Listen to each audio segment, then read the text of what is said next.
संजय त्यागी आप सभी का स्वागत करता हूं। दोस्तों, आज की इस वीडियो में हमने इससे पिछली वीडियो में हिंदी भाषा का उदय और विकास यूजीसी नेट इकाई पार्ट 1 कंप्लीट कर लिया था। आज हम उससे अगली नेक्स्ट वीडियो में उसी क्रम में आगे बढ़ते हुए हिंदी भाषा का उदय और विकास इकाई 1 पार्ट 2 देखेंगे। ये यूजीसी नेट हिंदी इकाई 1 पर दूसरी वीडियो है, हिंदी भाषा का उदय और विकास पार्ट 2। तो दोस्तों आइए शुरू करते हैं।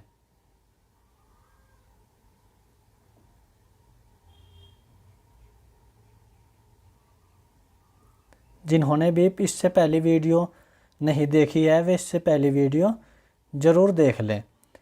तो आइए, क्योंकि वहीं से लिंक होगा, क्योंकि ये इसका सेकंड पार्ट है, पहला पार्ट बन चुका है तो पहले पार्ट से ही सेकंड पार्ट लिंक होगा, तो आप पहला पार्ट ज़रूर देख लें। अब भरस 500 ईस्वी से 1000 ईस्वी, यह मध्य भारतीय आर्य भाषा के विकास का अंतिम सोपान है। मध्य भारतीय आर्य भाषा के विकास का अंतिम सोपान निम्नलिखित में से क्या है? तो अपभ्रंश मध्य भारतीय आर्य भाषा के विकास का अंतिम सोपान है। आप इस चीज़ को ध्यान रखेंगे। और ये मैंने बिल्कुल बेहतरीन पॉइंट टू पॉइंट यानी कि महत्वपूर्ण बिंदु ही यूनिट 1 से बाहर निकाले हैं। अपभ्रंश, क्योंकि आप देखें कि आपको क्या ज़रूरी है, आपको कहाँ से कितना पढ़ करके काम हो सकता है। आप कम से कम पढ़े और अच्छा पढ़े। तो देखते हैं पॉइंट 2। अपभ्रंश भाषा भारतीय आर्य भाषा और आधुनिक आर्य भाषाओं के बीच की कड़ी है। प्रश्न कैसे बनते हैं? क्यों अभी तक तो यहाँ से प्रश्न बने नहीं है, वहाँ पर जो बैठे रहते हैं अगर उनका दिमाग घूम गया तो प्रश्न ऐसे बन सकते हैं कि मध्य भारतीय आर्य भाषा और आधुनिक आर्य भाषाओं के बीच की कड़ी कौन सी भाषा है या कौन सी भाषा है? तो अपभ्रंश जो भाषा है वो मध्य भारतीय आर्य भाषा और आधुनिक आर्य भाषाओं के बीच की कड़ी है। अपभ्रंश की अंतिम सीमा अवहट भाषा है। अपभ्रंश का अर्थ होता है गिरा हुआ या बिगड़ा हुआ। प्राकृत पेंगलम में भाषा के अर्थ में अपभ्रंश का प्रयोग 6ठी शताब्दी में किया गया है।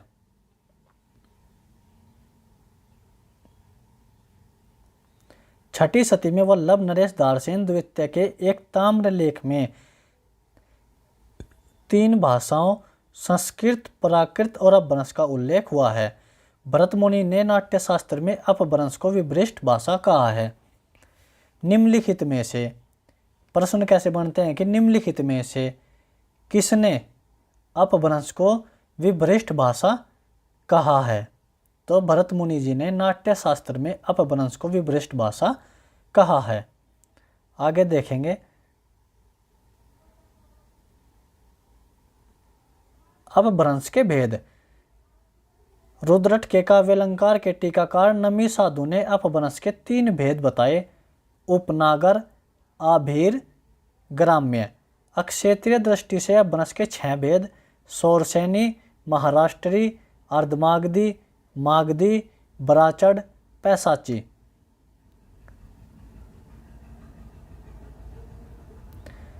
जब तक भाषा बोलचाल में थी तब तक वह भाषा या देश भाषा ही कहलाई।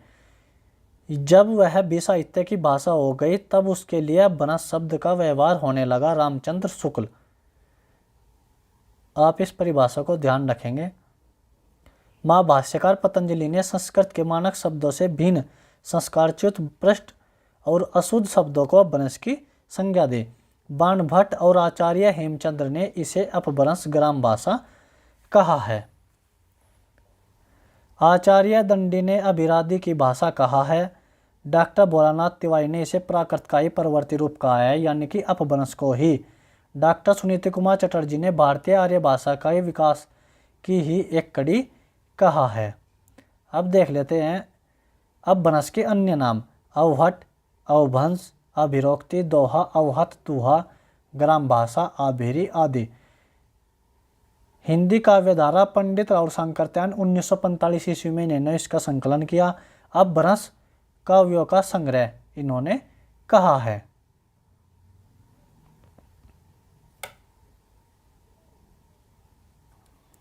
अपभ्रंश भाषा की कुछ रचनाएं। पौमचरी स्वयंभू, महापुराण पुष्पदंत, जसहरचर्यु पुष्पदंत, कीर्तिलता विद्यापति, संदेश रसक अब्दुल रहमान, पाहुड़ दोहा मुनि राम सिंह, परमात्म प्रकाश योगसार जोइंदु योगिंदु, साव्य दम दोहा देवसेन, चरचरी उपदेश रसानदास जिंदथूरी, भविष्यत कहा धनपाल, चर्यापद दोहे शब्दानुशासन हेमचंद्र। दोस्तों आप सोच रहे होंगे कि कीर्तिलता की भाषा तो अवहट है। अवहट अपभ्रंश का ही एक अन्य नाम है, तो आप इस चीज़ को ध्यान रखेंगे। कीर्तिलता की भाषा चाहे ऑप्शन में अवहट रहे या अपभ्रंश रहे, वही ऑप्शन आपका सही होगा। आप इस चीज़ को ध्यान रखेंगे।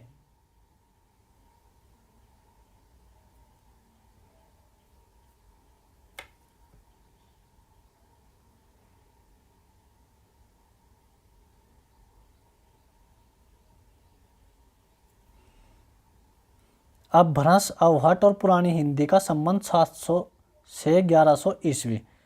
अवहट अपभ्रंश और आधुनिक आर्य भाषाओं की योजक की कड़ी रही है, यानी कि अवहट अपभ्रंश और आधुनिक आर्य भाषाओं को जोड़ने वाली कड़ी रही है।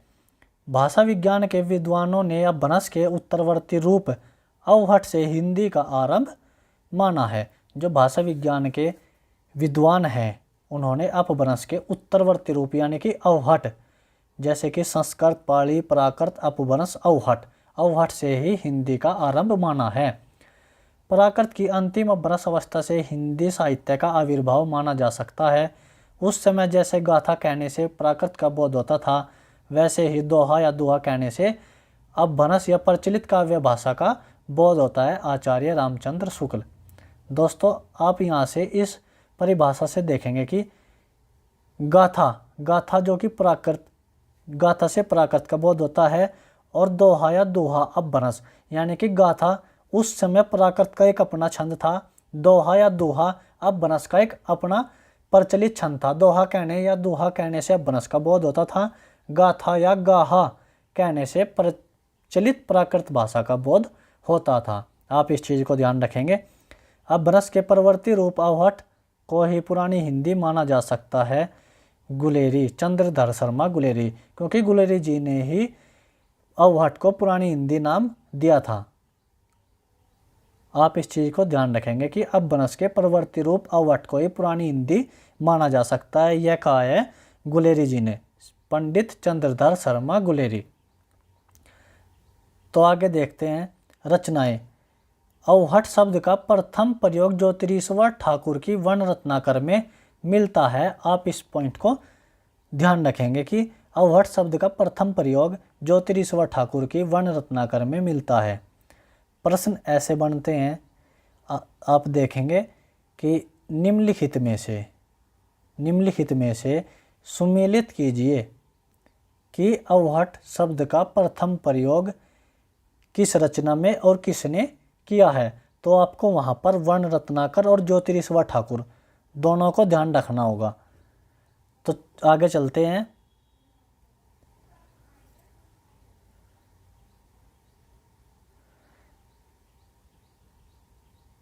यहाँ से हम देखेंगे कि आधुनिक आर्य भाषा है और उसका वर्गीकरण।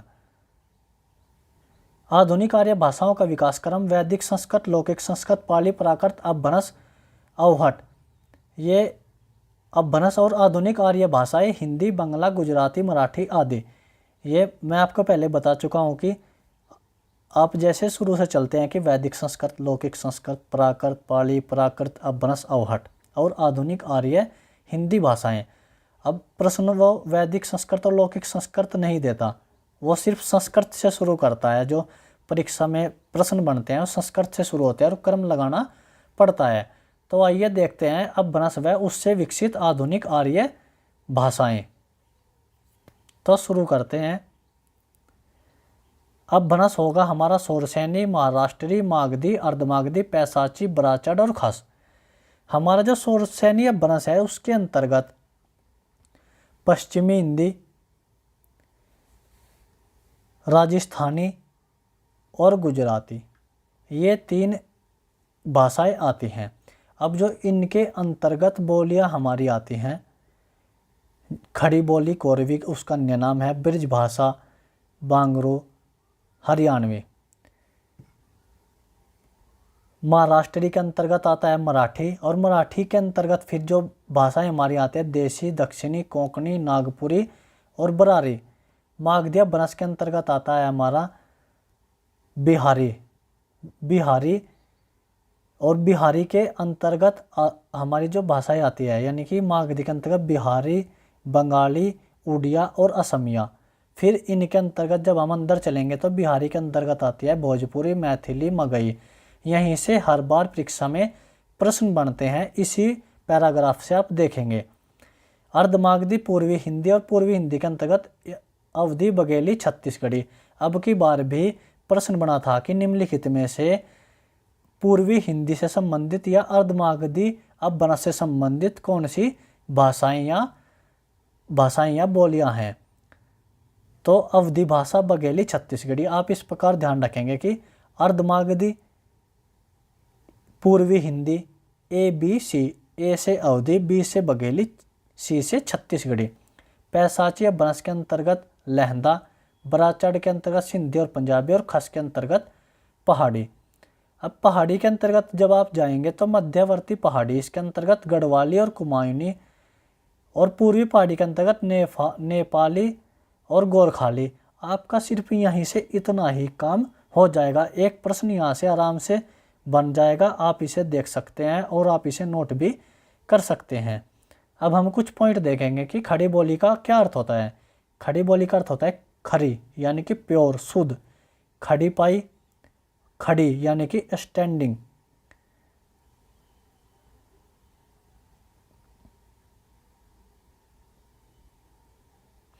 पश्चिमी हिंदी को नागरी हिंदी भी कहते हैं। लहंदा के अन्य नाम है जटकी, मुल्तानी, डिलाही, उच्ची। प्रश्न कैसे बनता है कि निम्नलिखित दी गई भाषा का अन्य नाम क्या है। नीचे ऑप्शन दिए रहते हैं और आपको वो बताना होता है। भारतेंदु हरिश्चंद्र ने खड़ी बोली को परदेशी भाषा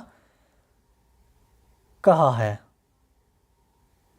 भारतेंदु हरिश्चंद्र जी ने खड़ी बोली को परदेशी भाषा कहा है। जॉर्ज गियर्सन ने खड़ी बोली को वर्नाकुलर हिंदुस्तानी और अंग्रेजों की देन कहा है। सुनीति कुमार चटर्जी ने खड़ी बोली को जनपदीय हिंदुस्तानी कहा है। राहुल सांकरत्यायन ने खड़ी बोली को कोरवी नाम दिया। कुरु जनपद में बोले जाने के कारण महावीर प्रसाद द्विवेदी ने कविता की भाषा खड़ी बोली को बनाने के लिए विधिवत अभियान चलाया था। प्रश्न कैसे बनते हैं कि निम्नलिखित में से खड़ी बोली को अन्य नाम जो कि कोरवी दिया गया है किस विद्वान ने दिया। तो राहुल सांकरत्यायन जी ने खड़ी बोली को कोरवी नाम दिया। फिर कि निम्नलिखित में से किस विद्वान ने खड़ी बोली को एक विधिवत भाषा बनाने के लिए अभियान चलाया। तो महावीर प्रसाद द्विवेदी जी ने कविता की भाषा खड़ी बोली को बनाने के लिए एक विधिवत अभियान चलाया। दोस्तों, यदि ये पैरा आपकी समझ में, ये जो पैराग्राफ बना हुआ है आप इसका स्क्रीनशॉट ले सकते हैं। आपको सिर्फ इसे याद करना है। इसके आप इसमें से शोरसेनी अपभ्रंश, मागधी और अर्धमागधी, इन तीन अपभ्रंश को याद कर लीजिए। आपका प्रश्न यहीं से बनता है और अब की बार भी यहीं से 100% बनेगा। और मैं इसके ऊपर एक वीडियो अलग से बना दूंगा, उसमें थोड़ा सा बड़ा करके मैं आपको समझा दूंगा। ये आपके लिए इतना ही सफिशेंट है। आप यहीं से 1% 2% यहीं से बनेगा और आप आसानी से कर सकते हैं। आइए आगे देखते हैं।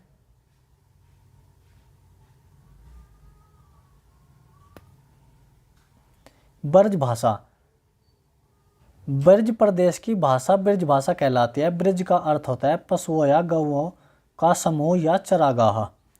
ब्रज भाषा में साहित्य की रचना विक्रम की 12वीं शताब्दी से आरंभ होती है।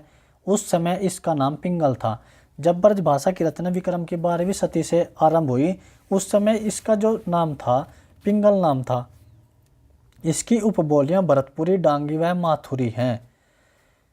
प्रश्न कैसे बनता है कि ब्रज भाषा की अन्य उपबोलियों का नाम क्या है। नीचे ऑप्शन में दिए रहते हैं 4 से 5 ऑप्शन, ए बी सी सही हैं, सी या डी सही हैं। इस प्रकार आपको मिलाना होता है। 13वीं शताब्दी में अमीर खुसरो के गीतों में ब्रज भाषा के दर्शन हो जाते हैं। आपको पता चलेगा कि अमीर खुसरो 13वीं शताब्दी में हुए हैं और इन्होंने खड़ी बोली और ब्रज भाषा इसमें बहुत से गीतों और मुहावरों का संकलन किया है।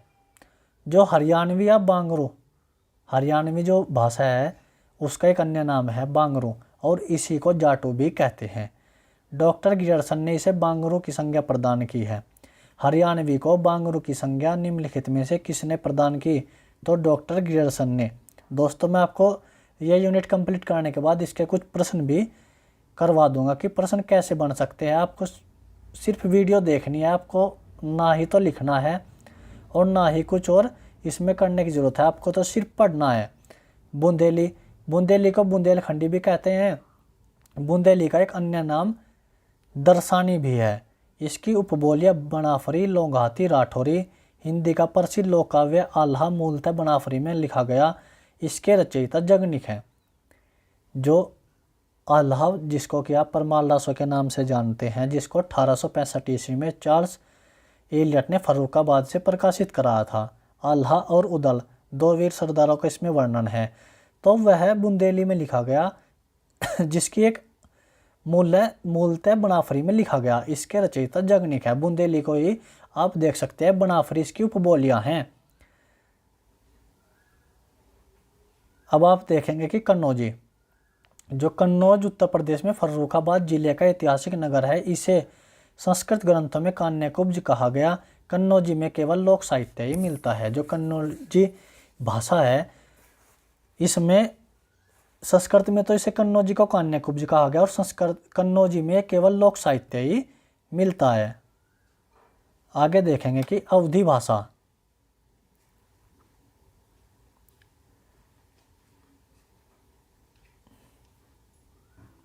अवधी का दूसरा नाम कौशली भी है। उत्तर कौशल की बोली अवधी और दक्षिण कौशल की बोली छत्तीसगढ़ी है। आप ध्यान रखेंगे कि अवधी जो हमारी भाषा है उसका एक अन्य नाम कौशली भी है और उत्तर कौशल की बोली अवधी, दक्षिण कौशल की बोली छत्तीसगढ़ी है।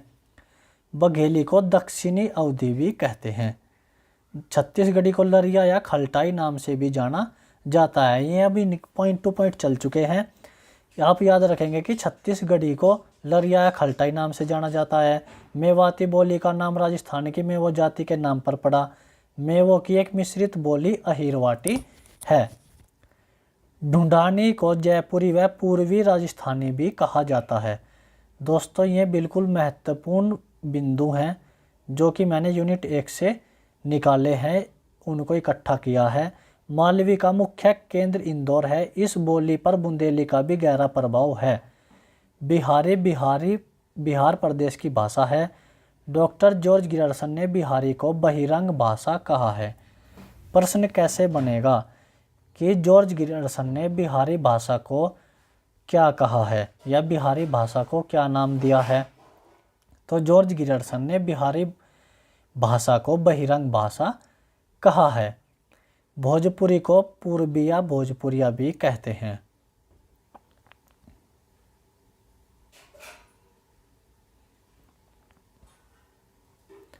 भोजपुरी में लिखा ठाकुर का विदेशिया अत्यंत लोकप्रिय गीति नाट्य है। प्राचीन मगध प्रदेश की भाषा को मगही कहा गया। इसका उपयोग कैथी लिपि में होता है।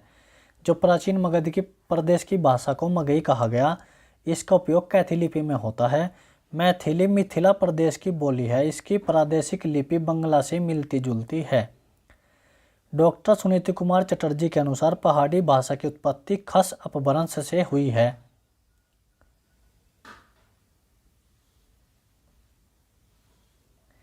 हिंदी विश्व की एक प्रमुख भाषा एवं भारत की राजभाषा है। जो हिंदी है विश्व की एक प्रमुख भाषा और भारत की राजभाषा है। हिंदी को देवनागरी लिपि में लिखा जाता है। हिंदी शब्द का संबंध संस्कृत शब्द सिंधु से माना जाता है। हिंदी के अन्य नाम देसी भाषा, विश्वी, हिंदवी, रेखता, दक्षिणी, खड़ी बोली आदि हैं। हिंदी भाषा के साहित्यकार अपभ्रंश की अंतिम अवस्था अवहट से हिंदी का उद्भव मानते हैं।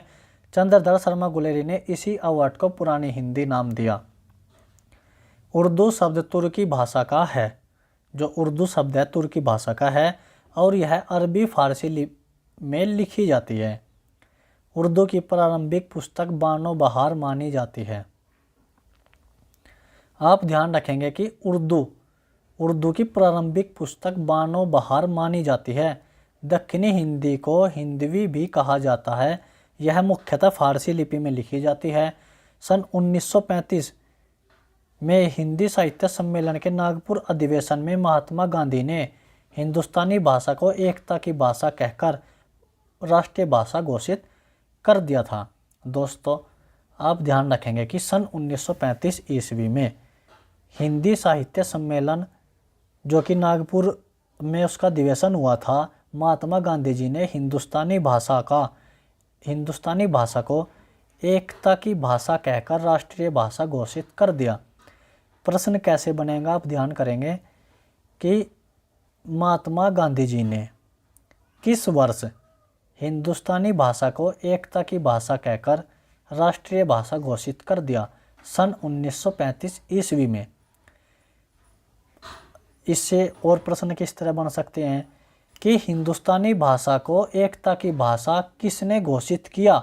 महात्मा गांधी जी ने। महात्मा गांधी जी ने एकता की भाषा हिंदुस्तानी भाषा को कहकर किस नाम से घोषित कर दिया? राष्ट्रीय भाषा। हिंदुस्तानी नाम अंग्रेजों द्वारा दिया गया है। आप इस बात को ध्यान रखेंगे कि हिंदुस्तानी नाम अंग्रेजों द्वारा दिया गया है।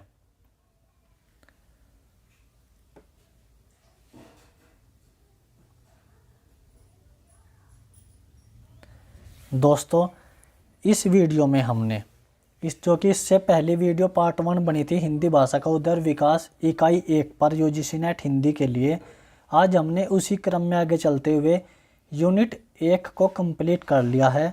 यूनिट 1 पर 2 वीडियो बनी है और इनमें से आपका कोई भी प्रश्न यदि यूजीसी नेट में आता है तो नहीं छूटेगा और मैं इस पर एक वीडियो अलग से बना दूंगा। आप ध्यान रखेंगे और आप इसको ध्यान से पढ़ेंगे और नोट डाउन करेंगे। जो आपको लगे आप उसे नोट कर सकते हैं। बाकी यूजीसी नेट हिंदी भाषा का उदय और विकास इकाई 1 कंप्लीट हो चुकी है। आप पार्ट 1 और पार्ट 2 दोनों देखें। मिलते हैं नेक्स्ट वीडियो में। धन्यवाद। अगर आपको चैनल अच्छा लगे, वीडियो अच्छी लगे तो आप शेयर और सब्सक्राइब कर सकते हैं। धन्यवाद।